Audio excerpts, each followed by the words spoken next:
Chers téléspectateurs, chers élèves, bonjour. Bienvenue en classe sur l'URTM dans votre cours d'histoire et de géographie. Donc, lors de la séance passée, on vous a parlé des fondements de la puissance économique américaine. Mais aujourd'hui, nous allons vous présenter l'agriculture des États-Unis, c'est-à-dire en séance numéro 2. Donc, comme dans l'autre séquence, alors ce cours-là concerne les classes suivantes. Nous avons la TSS, la TSECO, la TAL et la TLL. Donc, toutes ces classes-là pourront bien tirer profit de ce cours. Alors, voici le plan de notre cours.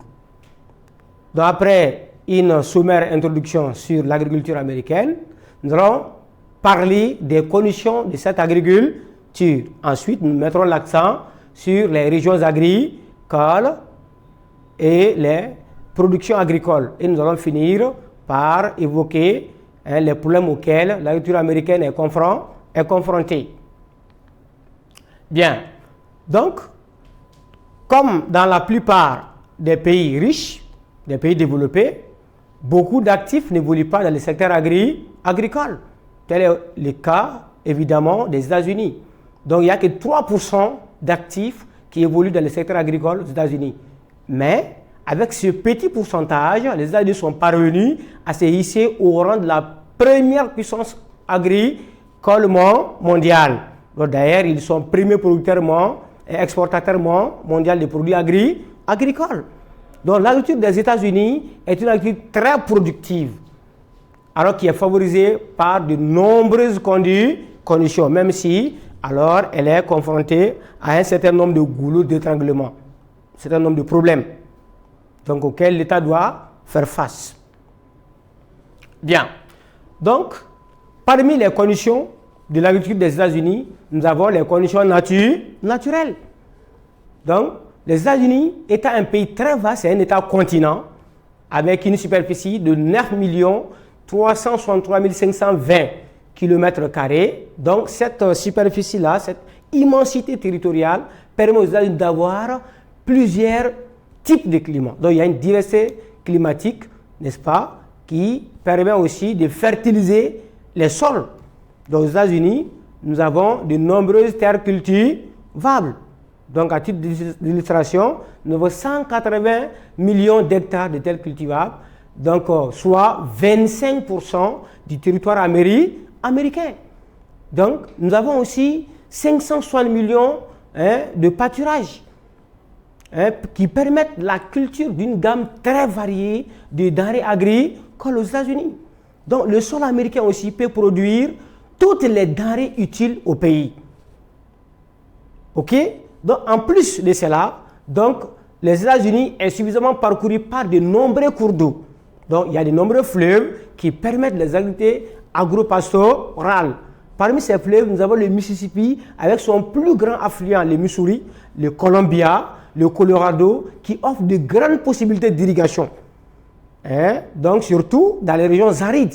Et ces régions arides-là sont situées au nord, n'est-ce pas, ouest du méridien 100 degrés. Donc, c'est des zones sèches-là qui peuvent être irriguées. Raison pour laquelle dans cette partie, on va voir sur la carte, alors c'est des cultures irriguées. Donc, aux États-Unis aussi, nous avons une véritable mer intérieure constituée par les grands lacs. Les 5 grands lacs qui se trouvent au nord du pays. Alors, cette mer-là, ces lacs-là, abondent en poissons. Et ces mers permettent aussi les activités de pêche. Donc, nous avons aussi les conditions scientifiques et technologiques. Aux États-Unis, la recherche agronomique est très poussée.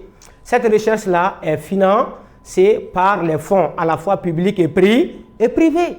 Et cette recherche scientifique-là, ça permet aussi de mettre au point des variétés, n'est-ce pas, de semences très productives. Ces semences-là aussi sont bien adaptées aux conditions bioclimatiques des différentes régions américaines. OK? De plus, la recherche géotechnique aussi a permis l'industrialisation du secteur de l'élevage, qu'on appelle en anglais les feedlots, ou encore les parcs d'embauche. Cela veut dire quoi? Cela veut dire que Alors, à côté de l'élevage extensif qu'on appelle le ranching aux États-Unis, alors on fait l'élevage par exemple des veaux. Et ces veaux-là sont emmenés dans les parcs d'engraissement. Ces parcs-là, maintenant, les veaux-là sont engraissés, sont nourris et ils sont amenés à l'abattoir. Ok, donc c'est cette recherche-là aussi qui permet l'industrialisation du secteur de l'élevage aux États-Unis. Donc ça, c'est là c'est par le fait que aux États-Unis, la recherche scientifique est très poussée dans le domaine de l'agriculture. Bien, donc c'est une agriculture aussi à haut niveau technologique. Cela veut dire quoi? Aux États-Unis, on a l'habitude de dire que c'est une agriculture, un univers sans bras. Donc l'agriculture américaine est qualifiée comme une agriculture sans bras. Cela veut dire quoi? Cela veut dire que c'est les machines qui remplacent l'homme dans le travail agricole. Et l'agriculture américaine est une agriculture fortement mécanisée. Donc il y a des machines telles que les tracteurs, en grand nombre, 5 millions de tracteurs, des moissonneuses-batteuses, 3 millions de moissonneuses-batteuses, n'est-ce pas? Les camions aussi. Et tellement que les champs sont vastes, alors on ne va pas se permettre de pulvériser ce champ-là avec des pulvérisateurs manuels, mais c'est des hélicoptères et des avions alors qui sont au service, n'est-ce pas, des agriculteurs pour pulvériser ces champs immenses aux États-Unis. Donc en même temps aussi, donc, nous avons des semences améliorées. Bon, pour l'épandage aussi des semences et des engrais, en même temps on se sert aussi des machines pour semer, il y a les semoirs, etc. Ok, donc pour aussi débarrasser les champs des micro-organismes, les petits vers nuisibles aux récoltes, alors on se sert aussi, donc on utilise les pesticides, ces produits chimiques, n'est-ce pas, qui débarrassent le champ, n'est-ce pas, de ces micro-organismes. Donc, bref, c'est les machines qui remplacent l'homme dans le travail agricole. Donc, c'est une agriculture fortement mécanisée. Donc, ce parc de machines, l'utilisation croissante des engrais, des semences sélectionnées, des pesticides et le développement de l'irrigation, alors, elles sont à la base de l'accroissement des rendements agricoles aux États-Unis. Bien, donc nous avons aussi les conditions organisationnelles et institutionnelles. L'agriculture américaine est une agriculture capitaliste, comme vous le voyez. Donc la production agricole est intégrée dans le complexe agroalimentaire. Donc c'est de l'agro-business aux États-Unis. Ce n'est pas comme dans les pays sous-développés où l'agriculture est basée sur l'agriculture de subsistance, on produit pour l'autoconsommation. Aux États-Unis, c'est l'agro-business. C'est toute une affaire autour de l'agriculture. 3%, imaginez seulement, chers élèves, qui évoluent dans ce secteur. Mais ces petits pourcentages-là permettent, n'est-ce pas, de concerner toute une d'autres pans de l'économie.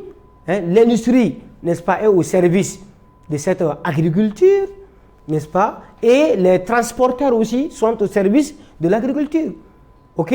Donc, non seulement l'agriculture américaine en amont bénéficie, n'est-ce pas, des machines agricoles, et c'est des industries qui fabriquent, n'est-ce pas, les machines agricoles. Donc, vous voyez, donc c'est ça qui explique l'intégration. Donc, il y a aussi la recherche agronomique, la science aussi, les scientifiques aussi sont dans la danse. Ok? Donc, des engrais, des pesticides.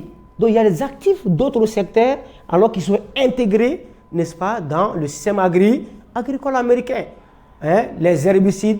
En même temps, ces produits américains aussi, ces produits agricoles-là, sont aussi transportés, sont transformés aussi dans les usines agroalimentaires et en même temps aussi sont vendus sur les marchés.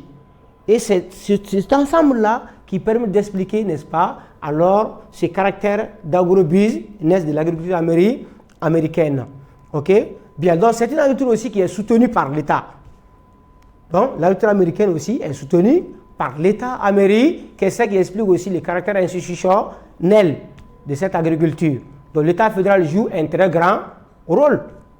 Ok? Donc, alors, les agriculteurs sont soutenus à travers, n'est-ce pas, la subvention, surtout des intrants agricoles par l'État fédéral, l'achat aussi des excédents agricoles pour le maintien du cours. Même au niveau du marché mondial, si les prix sont élevés et que cette augmentation du prix des denrées agricoles sur le marché mondial et que ça va tourner à la perte des agriculteurs américains, donc l'État fédéral alors subventionne les agriculteurs américains pour que ceux-ci-là ne ressentent pas la crise, n'est-ce pas, agricole. Est-ce que vous comprenez? Donc, chers élèves, ces conditions-là, grâce à ces conditions que nous venons, n'est-ce pas, de voir les conditions relationnelles et institutionnelles, donc moins de 3 millions d'actifs agricoles seulement parviennent à réaliser une grande production et de hisser le pays au premier rang mondial. Donc, vous voyez, un petit pourcentage seulement. C'est-à-dire que l'agriculture est fortement mécanisée. La recherche, n'est-ce pas, il y a aussi des conditions favorables. Bien. Donc, au niveau des régions agricoles, chers élèves, pendant longtemps, donc l'agriculture américaine a été longtemps caractérisée par alors une spécialisation des vastes régions agricoles dans une seule production. Donc cela veut dire que la géographie agricole était dominée par la juxtaposition des belts. Les belts là, c'est les ceintures agricoles. Donc à l'époque, il y avait corn belt qu'on appelle ceinture du maïs, il y avait cotton belt, ceinture du coton. Donc il y avait aussi donc wheat belt, ceinture du blé. Mais aujourd'hui, tel n'est pas le cas aux États-Unis. Donc il y a ce qu'on appelle des changements, des mutations. Donc dans la géographie agricole américaine. Donc de nos jours, c'est la polyculture. Si pendant les belts, c'est la monoculture, mais maintenant, aux États-Unis, c'est la diversification des cultures dans les espaces. OK? Donc, c'est la polyculture. Et raison pour laquelle nous avons, alors, dans le nord-est du pays, nous avons les productions agricoles fruitières. Donc, au niveau de la région des Grands Lacs. Donc, vous voyez, alors, nous avons la culture, n'est-ce pas, fruitière. Est-ce que vous comprenez? Donc, au niveau des plaines, n'est-ce pas, littoral aussi, nous avons ce qu'on appelle les cultures maraîchères. Le maraîchage est beaucoup plus développé dans ces endroits-là. Donc, surtout au niveau de l'État de Minnesota, la Nouvelle-Angleterre, donc nous avons aussi l'élevage laitier. OK? Bien. Donc, dans les grandes plaines centrales, c'est la culture des céréales. L'élevage intensif, c'est-à-dire qui consiste, n'est-ce pas, sur un petit espace, n'est-ce pas, d'élever, d'augmenter, n'est-ce pas, le nombre d'animaux, surtout les porcs, le bovin, n'est-ce pas, donc sont beaucoup plus développés. L'élevage intensif et la culture du soja. Donc, vous voyez, c'est ça qui explique la diversification des cultures sur des espaces. Donc, dans les zones subtropicales, au niveau, n'est-ce pas, de l'État de Floride, au niveau du littoral du golfe du Mexique, c'est la culture du riz, des agrumes, de la canne à sucre et des légumes dans la zone subtropicale. Donc dans les vieux sud là, c'est de l'océan Atlantique au Mississippi, puis c'est la culture traditionnelle du coton qui a décliné aujourd'hui, donc et est de nos jours associé à des cultures variées. Donc nous cultivons dans les vieux sud aujourd'hui le coton, nous avons aussi le tabac, les légumes, les céréales, l'arachide, le soja. De là aussi, il y a ce qu'on appelle la diversification des cultures, chers élèves. Donc, dans le nord-ouest, donc, il y a 3 grandes activités agricoles qui sont développées là-bas aux États-Unis. C'est ce qu'on appelle les 3 F. Les 3 F sont notamment le fishing, c'est-à-dire c'est la pêche. La pêche. Nous avons aussi l'agriculture, les cultures, nous avons vu, qu'on appelle farming en anglais. Donc, nous avons aussi forestry, c'est l'exploitation forestière parce qu'il y a aussi des forêts dans cette région. Donc, tout ça, c'est la diversification, n'est-ce pas, de culture. Enfin, dans les montagnes et les plateaux de l'Ouest, alors c'est le domaine de l'élevage extensif qu'on appelle le ranching. L'élevage extensif des bovins, des chevaux et des ovins. OK?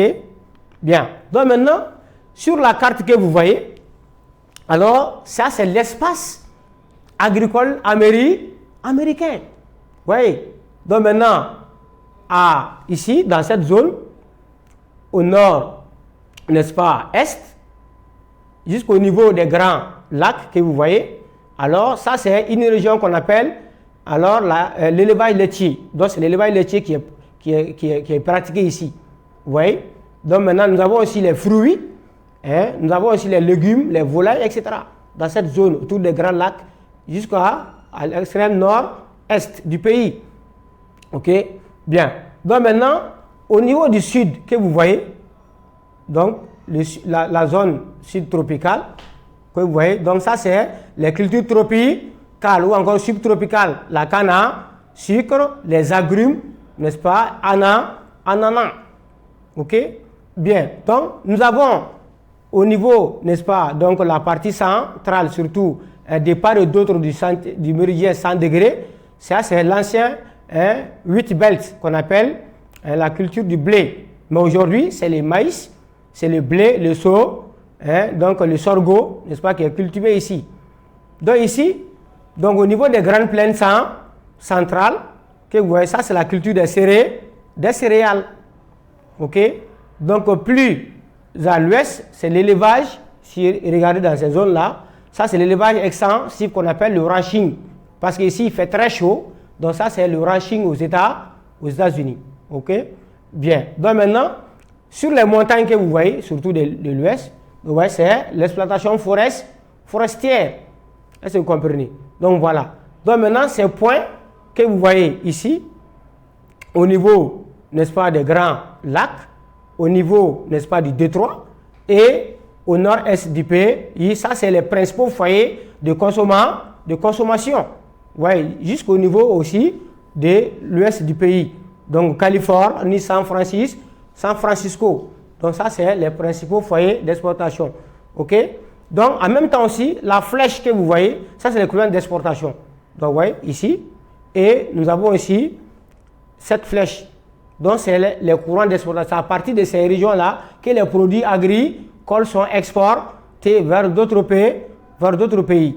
OK? Bien. Donc, maintenant, voilà. Donc, ça, c'est l'espace agricole des États-Unis. Bien, donc, l'agriculture américaine, elle est très puissante, elle est très performante. Donc, il faut aussi montrer cette performance à travers des chiffres. Donc, le tableau que vous voyez, alors, c'est un tableau alors, qui met l'accent sur la puissance de production, n'est-ce pas? Non seulement en termes de culture, en termes aussi de la production animale. OK? Donc, il y a les cultures, il y a aussi la production animale. Donc, c'est la production animale et végétale. Donc, et le rang, n'est-ce pas, que les États-Unis occupent au niveau mondial. Voilà. Donc maintenant, si nous prenons la culture du soja, donc les États-Unis occupent le premier rang mondial avec 108 millions de tonnes en 2014. Donc le blé aussi, que vous voyez, donc les États-Unis occupent le quatrième rang mondial avec 5,1 millions de tonnes en 2014. Maintenant, la culture du maïs, n'est-ce pas, le pays est le premier producteur de maïs dans le monde en 2014 avec 361 millions, n'est-ce pas, de tonnes. Donc, les bovins aussi, le pays occupe le premier rang mondial en 2014, donc avec, n'est-ce pas, 89 800 000 têtes, n'est-ce pas, de bovins. Les agrumes, il s'agit des citrons, les pamplemousses, n'est-ce pas, les oranges. Donc, les États-Unis occupent le deuxième rang mondial. Donc, après le Brésil. Donc, maintenant, donc avec 9 millions de tonnes en 2014. En ce qui concerne aussi le coton, les États-Unis occupent le deuxième rang mondial avec 6 millions de tonnes en 2014. Derrière, n'est-ce pas, la Chine. Donc, le poisson aussi, 7 millions de tonnes, n'est-ce pas, quatrième rang mondial. OK? Maintenant, les porcins, deuxième rang mondial derrière la Chine. Donc, au niveau, n'est-ce pas, des bovins, les moutons, les ovins, les moutons et autres, maintenant, les États-Unis occupent le troisième rang mondial. OK? Donc, tous ces chiffres-là expliquent que l'agriculture américaine elle est très performante. Est-ce que vous comprenez, chers élèves? Donc, tout ça, c'est la puissance agricole américaine ici en chiffres. Bien. Alors, malgré cette puissance économique et agricole américaine, il faut noter que l'agriculture américaine est confrontée à beaucoup de problèmes auxquels l'État doit apporter des solutions. Alors, parmi ces problèmes, nous avons la surproduction agricole. Aux États-Unis, on produit plus que l'on consomme. Donc, s'il y a plus de produits sur le marché et que vraiment le pays ne peut pas absorber toutes les productions, donc il y aura la surproduction. Donc, il y aura ce qu'on appelle la mévente sur le marché. Ok, ça, c'est la loi même du marché. Donc, il y a la surproduction agricole qui peut amener une crise agricole. Hein? Bien, donc aux États-Unis, nous avons aussi les aléas climatiques, les problèmes climatiques. L'érosion des sols, la dégradation soit par les vents, soit aussi par les fortes températures. Il y a l'aridité aussi à l'ouest du pays. Donc les inondations, les tempêtes de neige, les vents violents, comme les blizzards, les hurricanes, et aussi les cyclones, donc qui font des dégâts et qui détruisent les récoltes chaque année aux États-Unis. Donc nous avons aussi la concurrence étrangère. Donc cette agriculture américaine aussi est concurrencée par l'agriculture de beaucoup d'autres pays. Et parmi ces pays-là, nous avons la Chine, nous avons le Brésil, nous avons l'Inde, l'Argentine, l'Union européenne surtout, qui concurrence l'agriculture américaine. Donc nous avons aussi l'endettement, puisqu'on a vu plus haut, l'agriculture américaine est une agriculture capitaliste. Donc les farmers qu'on appelle les agriculteurs américains sont obligés de s'endetter auprès, n'est-ce pas, des grandes banques. Donc souvent, avec les crises de surproduction, n'est-ce pas, la mévente, alors ils auront du mal, n'est-ce pas, à rembourser les dettes. Donc il y a ce qu'on appelle cet endettement-là, hein, donc qui constitue aussi fondamentalement un problème au niveau, n'est-ce pas, hein, de l'agriculture américaine. Autre problème, pour terminer, chers élèves, n'est-ce pas, nous avons la pollution. Hein, la pollution. Donc, aux États-Unis, on utilise beaucoup de produits chimiques. Hein, il y a aussi l'usage abusif aussi des intrants. Donc tout ça, ça pollue l'environnement. Non seulement les sols sont pollués avec les produits chimiques, il y a aussi ce qu'on appelle l'environnement, les zones de pêche. Tout ça, alors, c'est la pollution. Okay? Donc les espèces aquatiques là sont menacées, les poissons aussi alors sont contaminés, et c'est un problème aussi pour la population qui consomme alors ces ressources aquatiques là, ces poissons là. Donc voilà. Donc on peut dire que alors les États-Unis sont sans nul doute la première puissance agricole, et cette agriculture américaine repose sur beaucoup de conditions favorables, mais elle est aussi confrontée à beaucoup de problèmes auxquels l'État américain doit faire face dans les perspectives. Donc, chers élèves, au regard de tout ce qui vient d'être dit, pour m'assurer que vous avez bien compris ce cours, alors permettez-moi de vous poser un certain nombre de questions. Premièrement, explique les mutations de l'espace agricole des États-Unis. Montre que l'agriculture américaine participe à la puissance économique américaine. Dégage les problèmes de l'agriculture des États-Unis et propose des solutions afférentes. Merci de nous avoir suivis sur l'URTM, la passion du service public, et au cours prochain.